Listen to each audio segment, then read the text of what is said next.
नमस्कार दोस्तों। आज हम बात करने जा रहे हैं एक ऐसे सीरियल किलर के बारे में जो जिस कमरे में खून करता था वहीं बैठकर खाना खाता था। उसने काफी सालों तक पुलिस की नाक में दम करके रखा था, क्योंकि वो सिर्फ मर्डर्स ही नहीं करता था बल्कि पुलिस को खुलेआम चुनौती भी देता था कि अगर हिम्मत है तो मुझे पकड़ कर दिखाओ। आज हम बात करने जा रहे हैं चंद्रकांत झा की।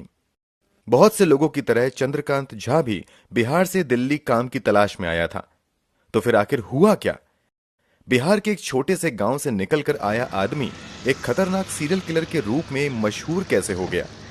यह कहानी है चंद्रकांत झा की, जो एक मामूली दिहाड़ी मजदूर से दिल्ली के सबसे फेमस किलर्स में से एक बन गया। कहानी शुरू करने से पहले अगर आपने हमारे चैनल को अब तक सब्सक्राइब नहीं किया है तो प्लीज सब्सक्राइब बटन दबा दें। अब आप इस चैनल के मेंबर बनकर भी हमें सपोर्ट कर सकते हैं। कहानी शुरू होती है दिल्ली के तिहाड़ जेल से। 9 फंक्शनल प्रिजन्स वाला तिहाड़ जेल 400 एकड़ से भी ज्यादा एरिया में फैला हुआ है। इस जेल को डिपार्टमेंट ऑफ दिल्ली प्रिजन्स और गवर्नमेंट ऑफ दिल्ली रन करते हैं। यह कॉम्प्लेक्स जनकपुरी में है और तिहाड़ गांव से लगभग 3 किलोमीटर की दूरी पर है। कई सारे गार्ड्स 24 घंटे तिहाड़ जेल की सुरक्षा के लिए तैनात रहते हैं। तिहाड़ जेल का इतना लंबा चौड़ा डिस्क्रिप्शन सुनकर आपको लग रहा होगा कि कोई भी इंसान तिहाड़ जेल के आसपास तो किसी तरह का क्राइम करने के बारे में सोच भी नहीं सकता, लेकिन यहीं पर आप पूरी तरीके से गलत हैं। नवंबर 2003 का वो टाइम तिहाड़ जेल में काम करने वाले पुलिस वालों को बहुत अच्छी तरीके से याद रहने वाला था, क्योंकि उस दिन तिहाड़ जेल के गेट नंबर 1 के बाहर उन्हें प्लास्टिक में लिपटी हुई एक लाश मिली थी। लाश के साथ साथ खूनी ने पुलिस वालों के लिए एक चिट्ठी भी छोड़ी थी, जिसमें यह साफ साफ लिखा हुआ था कि मैं दिल्ली पुलिस के लिए आगे भी ऐसे गिफ्ट्स लाता रहूंगा। मुझे दिल्ली पुलिस से डर नहीं लगता और अगर पुलिस मुझे नहीं पकड़ पाई तो मैं इसी तरह से लोगों को मारता रहूंगा।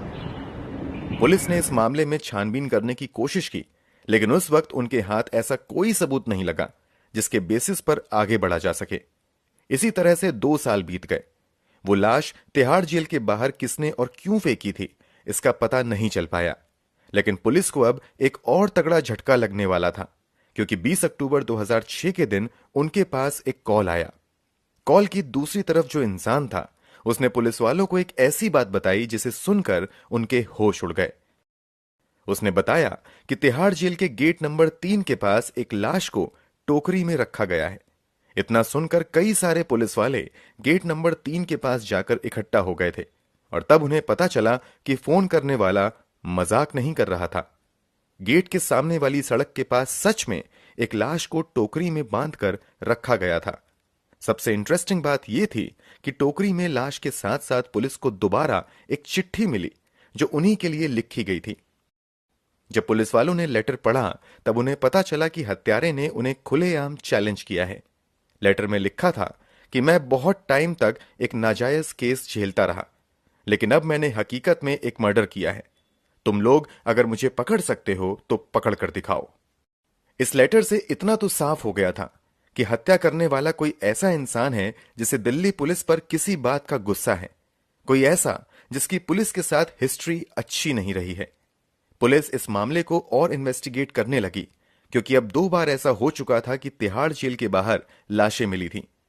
पुलिस को इस बात का अंदाजा तक नहीं था कि उन्हें आगे और कितनी लाशें इसी तरह से मिलने वाली हैं। 18 मई 2007 को फिर से एक लाश तिहाड़ जेल के बाहर मिली। यह लाश भी क्रिमिनल ने गेट नंबर 3 के पास ही डंप की थी। पुलिस के लिए अब तक किसी भी लाश को आइडेंटिफाई कर पाना बहुत ही मुश्किल हो रहा था, क्योंकि हर लाश को कई टुकड़ों में काटकर तिहाड़ जेल के बाहर रखा जा रहा था। पुलिस के ऊपर अब प्रेशर आ गया था और उन्हें जल्द से जल्द इस सीरियल किलर का पता लगाना था जो उन्हें बार बार चैलेंज कर रहा था। इन्वेस्टिगेशन ने अब और ज्यादा जोर पकड़ लिया था और अल्टीमेटली सीरियल किलर की एक गलती उस पर भारी पड़ गई। अब तक किलर और पुलिस के बीच ये चूहे बिल्ली का खेल चल ही रहा था कि अचानक से इन्वेस्टिगेशन के टाइम पुलिस को याद आया कि किलर ने जो लेटर लिखे थे उसमें उसने कुछ 2-3 नामों को मेंशन किया था जिससे उसे खास दुश्मनी थी। उसने अपने सीरियल किलर बनने के लिए 2 लोगों को खास तौर पर ब्लेम किया था, जिसमें से एक थे additional deputy commissioner Manish Agarwal और दूसरे थे हवलदार बलबीर सिंह, जो कि तिहाड़ जेल में उस वक्त एक वार्डन थे। इस क्लू के मिलने के बाद पुलिस को और भी क्लू लगातार मिलते चले गए। अब तक ये तो तय हो चुका था कि हत्यारा कोई ऐसा है जो पहले तिहाड़ जेल में था और वहां अपने साथ हुए बुरे बर्ताव की वजह से उसने बदला लेने की ठानी। अपने लेटेस्ट लेटर में खूनी ने यह भी माना था कि नवंबर 2003 को भी लाश उसी ने ही डंप की थी। इससे पुलिस को कम से कम यह पता चल गया कि यह किलर 2003 से पहले तिहाड़ जेल में बंद था। हत्यारे ने आखिरी बॉडी को डंप करने के बाद हरिनगर के एसएचओ से भी तुरंत ही कांटेक्ट कर लिया था और यही उसकी सबसे बड़ी गलती थी। एसएचओ ने हत्यारे से जानबूझकर लंबी बातचीत की ताकि उन्हें उसके बारे में और ज्यादा जानकारी मिल सके। अब उन्हें एक रफ आइडिया हो गया था कि सस्पेक्ट कौन हो सकता था। यह कोई ऐसा था जिसे नॉर्थ वेस्ट डिस्ट्रिक्ट में हुए एक क्राइम की वजह से 2003 में सजा हुई थी और जिसे तिहाड़ के जेल नंबर 3 में लॉन्च किया गया था, जहां हवलदार बलवीर सिंह ने उसके साथ बुरा बर्ताव किया था। बहुत सारे सस्पेक्ट्स को वेरीफाई करने के बाद पुलिस ने 4 लोगों को शॉर्टलिस्ट किया, जिसमें से एक था चंद्रकांत झा। अब आगे का रास्ता आसान था। उन्हें बस चारों सस्पेक्ट्स की हैंडराइटिंग से लाशों के साथ मिले लेटर की हैंडराइटिंग को मिलाना था। पुलिस का चीफ सस्पेक्ट चंद्रकांत झा ही था, लेकिन अब दिक्कत यह थी कि उसकी लोकेशन का कुछ पता नहीं था। वो पुलिस से बचने के लिए बार बार अपने एड्रेस को बदल रहा था, लेकिन पुलिस ने यह फिगर आउट कर लिया कि झा के 4 मेन हाइडआउट्स यमुना विहार, अलीपुर, बडौला गांव और हैदरपुर में हैं। उनका लास्ट क्लू यह था कि चंद्रकांत झा एक स्कूटर में फिट की गई रिक्शा चलाता है। काफी मेहनत के बाद पुलिस ने चंद्रकांत झा को तब पकड़ा जब वो अलीपुर में अपने बच्चों के साथ हलवा खा रहा था। पुलिस ने उसे पकड़ने के बाद उसके मकान की तलाशी भी ली, जहां उन्हें खून से सने चाकू मिले। चाकुओं पर लगे खून का सैंपल चंद्रकांत के सबसे लेटेस्ट विक्टिम दिलीप मंडल के ब्लड से मैच कर गया था। चंद्रकांत की हैंडराइटिंग भी एक पर्टिकुलर लेटर की हैंडराइटिंग से मिल गई थी, जो उसने लाश के साथ तिहाड़ जेल के सामने छोड़ा था। इस तरह से दिल्ली के सबसे खूंखार और रूथलेस किलर्स में से एक अब दिल्ली के पुलिस के हाथ लग चुका था। लेकिन अब बारी थी चंद्रकांत झा के मोटिव को जानने की। आखिर वो लोग कौन थे जिनका मर्डर करके चंद्रकांत झा ने तिहाड़ जेल के पास उनकी लाश को फेंका था। जैसे जैसे चंद्रकांत झा ने पुलिस को उन मर्डर्स और उनके पीछे के मकसद के बारे में बताना शुरू किया, कुछ ऐसी बातें सामने आईं जिन्हें सुनकर कोई भी चौंक जाएगा। पुलिस को सबसे पहले तो यह बात पता चली कि चंद्रकांत ने सिर्फ 3 मर्डर्स नहीं किए हैं। 3 लाशें तो सिर्फ तिहाड़ जेल के पास में मिली थीं, लेकिन उसके अलावा उसने कुछ और लोगों को भी मारा था। इनमें से एक की लाश को उसने मुखमैलपुर के सीवेज ट्रेन के पास 2003 में फेंका था। उसका एक और शिकार मंगोलपुरी नॉर्थ वेस्ट दिल्ली के पास एक सुलभ शौचालय के सामने मिला था। चंद्रकांत ने एक विक्टिम की तो लाश के टुकड़े करके उन टुकड़ों को दिल्ली की 30 हजारी कोर्ट से लेकर बाकी जगहों पर भी फैलाया। इन सब में सबसे हैरान कर देने वाली बात यह थी कि ये सभी विक्टिम्स या तो चंद्रकांत झा के दोस्त थे या फिर उसके साथ काम करते थे।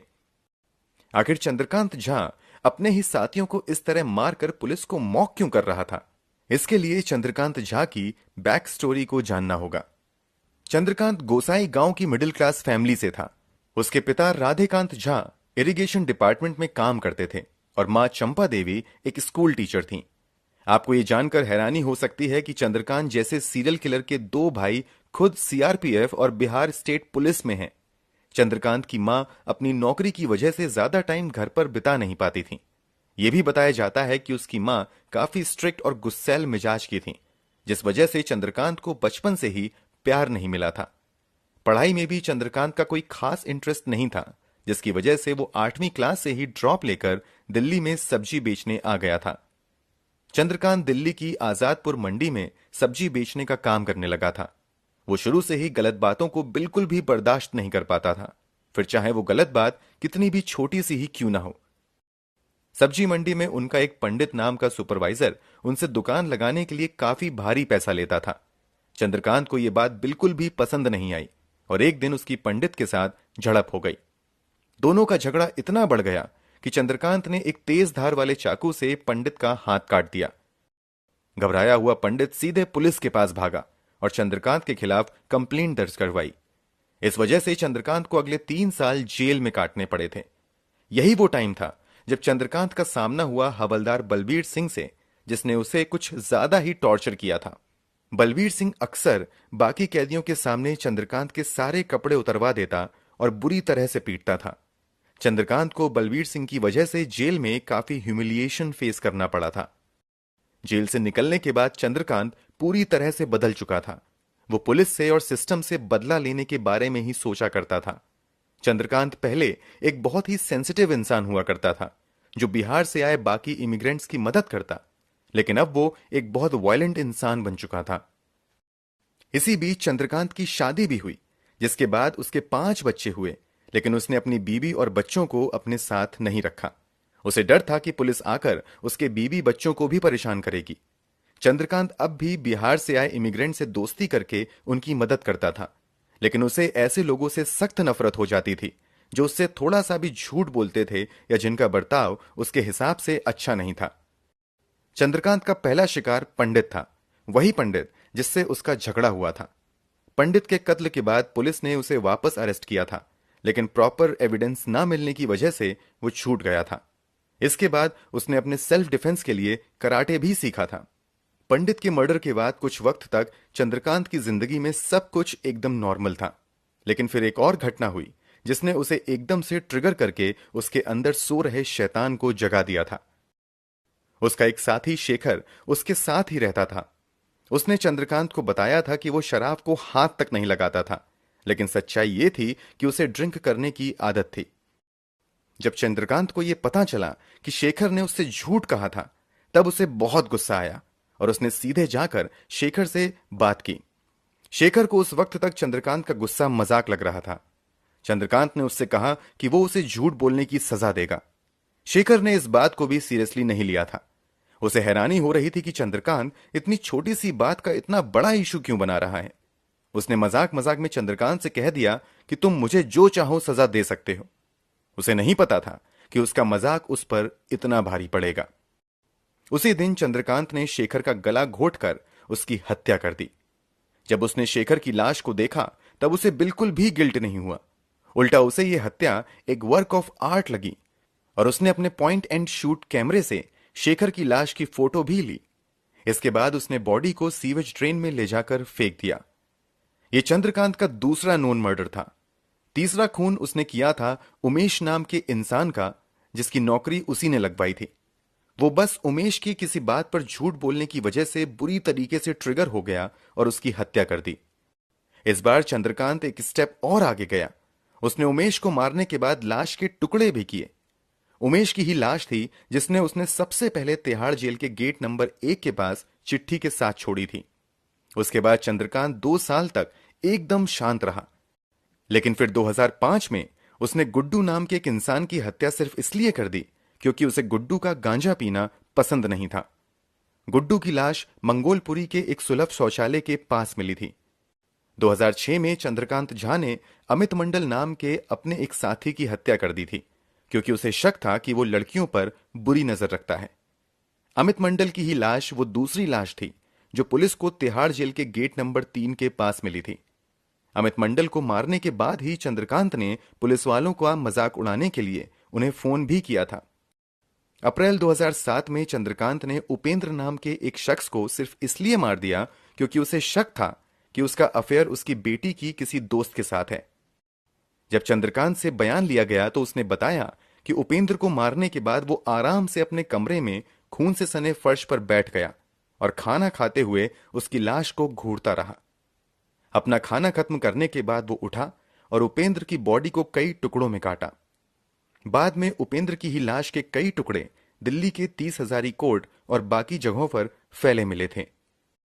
इससे भी शॉकिंग इंसिडेंट जस्ट 1 महीने बाद मई 2007 में हुआ, जब चंद्रकांत ने अपने दोस्त दिलीप को सिर्फ इसलिए मार दिया क्योंकि उसने उसके कमरे में नॉनवेज खाकर झूठी थाली को वहीं मेज पर छोड़ दिया। दिलीप की लाश वो तीसरी लाश थी जिसे चंद्रकांत ने तिहाड़ जेल की बाउंड्री के पास छोड़ा था। ये सिर्फ वो मर्डर्स हैं जिनके बारे में पब्लिक डोमेन में इंफॉर्मेशन है। चंद्रकांत के गांव वालों के हिसाब से तो उसने और भी कई सारे खून किए हैं। गोसाई गांव, जहां चंद्रकांत का बचपन बीता, वहां के लोग आज भी उसके खौफ में जीते हैं। चंद्रकांत के केस में सबसे खास बात यह थी कि किसी भी मर्डर की वजह बहुत बड़ी नहीं थी। उसने बहुत ही छोटी छोटी बातों के लिए अपने दोस्तों का खून कर दिया। ऐसी बातें जिन्हें हमारे आपके जैसे नॉर्मल लोग इग्नोर करके लाइफ में आगे बढ़ जाते हैं। चंद्रकांत ने अपने एक कमरे वाले मामूली से घर में इतनी भयानक हत्याएं की, उनकी लाश की फोटो ली और उन्हें मारने के बाद वहीं बैठकर खाना भी खाया। ये सारी साइकोपैथिक टेंडेंसीज हैं और इससे यही पता चलता है कि वो कितना वायलेंट और मेंटली सिक इंसान था। चंद्रकांत ने किन किन लोगों का खून किया इसका पता तो फिर भी बहुत से लोगों को है, लेकिन उसके हाथों से बचने वाले लोगों की बहुत कम बात की जाती है। इन्हीं बचने वालों में से एक था जाधव, जिसकी चंद्रकांत से अच्छी जान पहचान थी। चंद्रकांत ने एक दिन जाधव को अपने घर पर बुलाया। जब जाधव अंदर गया तो अंदर का नजारा देखकर बुरी तरह से हैरान रह गया। उसने देखा कि चंद्रकांत के कमरे में 3 लोग रस्सियों से बंधे हुए थे। उन सबकी आंखों में डर साफ दिख रहा था। चंद्रकांत ने जाधव से कहा कि उसे इन तीनों को मारने में उसकी हेल्प चाहिए। जाधव पहले तो पूरी तरह से ब्लैंक हो गया, लेकिन उसके बाद में समझ में आ गया कि अगर उसने चंद्रकांत की बात से एग्री नहीं किया तो उसका हाल भी इन तीनों जैसा हो सकता है। जाधव के दिमाग में तब एक आइडिया आया। उसने कहा कि उसे बहुत भूख लगी है और वो चंद्रकांत की मदद तभी कर पाएगा जब उसे खाना मिलेगा। चंद्रकांत उसके लिए खाना लेने जैसे ही बाहर गया, जाधव ने फुर्ती दिखाई और उन तीनों लोगों को आजाद कर दिया। वो सभी लोग अपनी जान बचाकर उसके घर से भागे।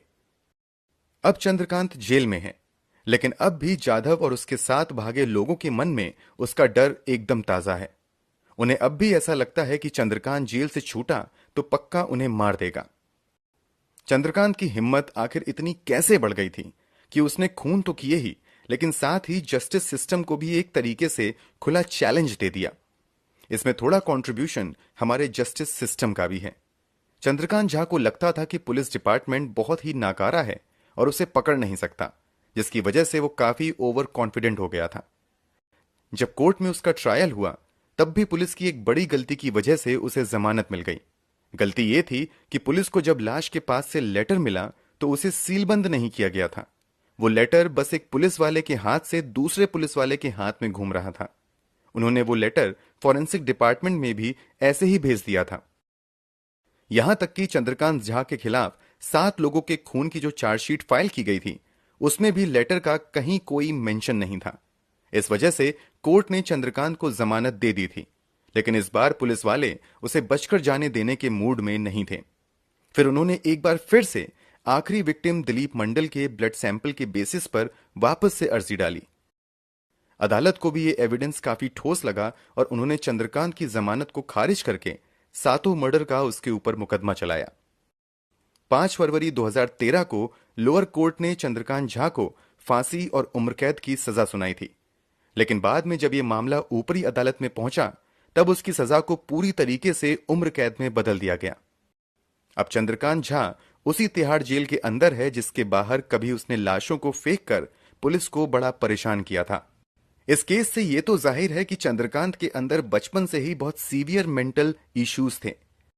जब वो दिल्ली गया और उसे जेल के अंदर खराब कंडीशंस को फेस करना पड़ा तो ये इश्यूज और भी ज्यादा एम्पलीफाई हो गए। छोटी छोटी बातों पर अपने दोस्तों या साथ में काम करने वालों को मार देना इसी बात का एग्जाम्पल है कि चंद्रकांत का टॉलरेंस लेवल बहुत कम था, और जब कोई भी उसका कहना नहीं मानता था तो उसे इतना गुस्सा आ जाता था कि वो उसकी हत्या तक कर देता था। जेल में 15 साल बिताने के बाद 16 अगस्त 2023 को चंद्रकांत झा को 90 दिन के पेरोल पर रिहा किया गया था। चंद्रकांत ने कहा था कि 4 बेटियों का पिता होने के नाते उसे अपनी सबसे बड़ी बेटी के लिए योग्य वर ढूंढना है, जिसकी वजह से उसका बाहर जाना जरूरी है। जितने भी दिन वो बाहर था, पुलिस ने उस पर कई तरह की बंदिशें लगाईं, जो कि जरूरी भी था। इस केस से यह समझ में आता है कि सिर्फ मिडिल क्लास या अपर क्लास ही मेंटल इश्यूज का शिकार नहीं होते। गरीबी और खराब कंडीशंस की वजह से लेबर क्लास को भी मेंटल प्रॉब्लम्स हो जाती हैं, जिन्हें टाइम रहते रिजॉल्व करना बहुत जरूरी है, ताकि दुनिया में कोई और चंद्रकांत झा ना बने। दोस्तों, क्या यह सजा चंद्रकांत के लिए काफी है? आपको क्या लगता है? हमें कमेंट करके जरूर बताएं। ऐसी और कहानियों के लिए हमारे चैनल की मेंबरशिप लेना ना भूलें, तब आप हमारी कहानियां सबसे पहले सुन पाएंगे। मिलते हैं अगली कहानी में, तब तक अपना ख्याल रखें।